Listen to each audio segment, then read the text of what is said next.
Hey everybody, Michael Chow here, and in today's video we are going to be making our very own vegetable stock. We're going to be using our offcuts and our scraps that we've been saving for the last month or two. Not only does homemade stock taste way better than the store-bought stuff, but when we make stock using this method, it's a very low-cost way to add more depth to our dishes. Whether we're making sauces, soups, gravies, anything like that, having our own homemade stock on hand is always a nice thing to have. So in today's video, we're making our stock.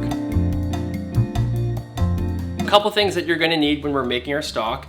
We do need a stock pot of some sort. I do have a 12-quart stock pot with a PASA insert. This just makes the job a little bit easier. If you don't have something like this, that's no problem. Any old stock pot will work. Just make sure it's large enough to hold the water and our vegetables. You're also going to need some kind of strainer, some kind of way to store our stock, whether it's in a container, an ice cube tray. Got a cool trick for you coming up. Make sure you guys stick to the end. And finally, we need our vegetables. I've been saving these scraps for about a month or two now. Lots of different odds and ends, carrots, onions, celery. We're going to take a look on what we have inside here, because it's important to remember not all items make great stock, or they're not good for stock. Things like broccoli, cauliflower, cabbages, these items tend to overpower the stock. All you're gonna taste is these cruciferous vegetables. This is our bell pepper that we use in the shakshuka, celery ends, lots of carrots, celery leaves, do have some leek. Some parsley stems in here, the top of an onion.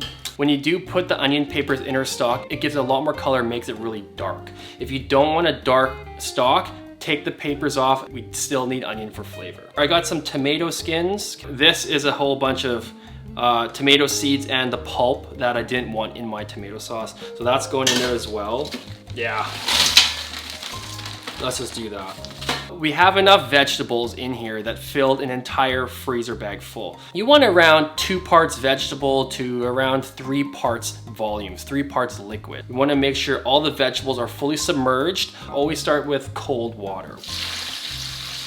If you have some spices, bay leaves are great. I can't really open this, but if you have pepper, go ahead, do that. You're just gonna have to strain this through. Whole peppercorns are easier because they're easier to strain out afterwards. Coriander seed, that's also good too.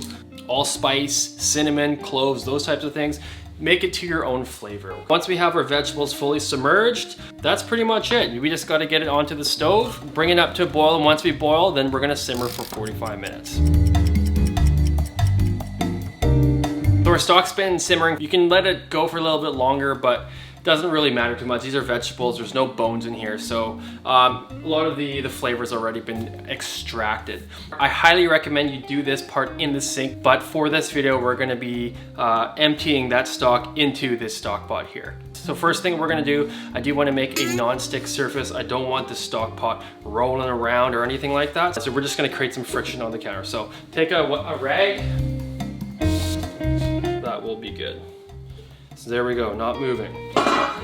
Smells really good. Just smells like a traditional stock, okay? We're gonna try to strain out as much of this liquid as possible. Squeeze out some of that liquid, nesting in between the different vegetables. That's where a ton of that flavor is. We're gonna take our strainer, set it onto our stock. This is a really good tip. If you're ever pouring liquid out of a giant pot, there's a really good technique that helps with our pouring. So typically what I see a lot of times, you take the pot, your fingers on the bottom, thumbs up top, and you're gonna hold it like this. So just imagine I do that with this pot. The fingers on the bottom, thumbs up top, and I pour.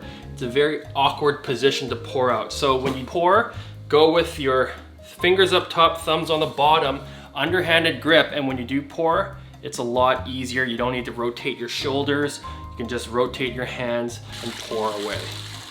This strainer was able to catch any of those tomato seeds, some of those peppercorns, a few stems leaked through the PASA strainer. From this batch, we were able to make 7 quarts of stock. I wanted to show you guys another way we can use this stock, and that is to reduce it, just to concentrate it, to bring more flavor and reduce this liquid by half, if not a little bit more. When you are reducing, it's important to get something that's really wide, so large surface area. Wide surface area just helps promote the evaporation faster. If you have another type of saucepan that's a little bit more narrow, around this big, it will still work, but because it's not as wide, it's just gonna take a little bit longer. So we're gonna get one of these quarts into this saute pan. We've got 1/4 stock reducing right now. So we've got this at a medium heat, and then we're gonna reduce this just past halfway. And then all that water is gonna evaporate, and then we're just gonna have a really concentrated vegetable stock, which is just another way to pack flavors, boom! We got that first batch reduced. I just have it cooling in this mixing bowl. And I just wanna show you how much we reduced it by. Okay, so a little bit more than half. So we got our 2 different stocks. This is our base stock, and then this one's the one that's reduced. Now what I wanted to show you, I'm actually gonna be using this ice cube tray, filling this up with the reduced stock. There we go. So this is gonna go in the freezer.